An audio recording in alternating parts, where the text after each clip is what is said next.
السلام عليكم. موعد توقيت مباراة الوداد البيضاوي ضد الهلال السعودي في ربع النهائي كأس العالم للأندية والقنوات الناقلة لهذه المباراة.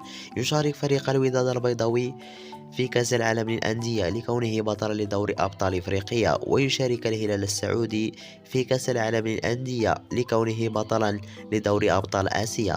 ويستقبل ملعب الأمير مولاي عبد الله بالرباط مباراة الوداد البيضاوي ضد الهلال السعودي يوم السبت 4 فبراير 2023 في حدود الساعة 1:30 بتوقيت المغرب تونس والجزائر، 4:30 بتوقيت مصر، 5:30 بتوقيت السعودية إن شاء الله. ومن المتوقع نقل هذه المباراة على قناة الرياضية تي إن تي بتعليق عدين المسعودي، أو على قناة اس اس اتش دي 5 بتعليق فهد العتيبي، فكونوا في الموعد.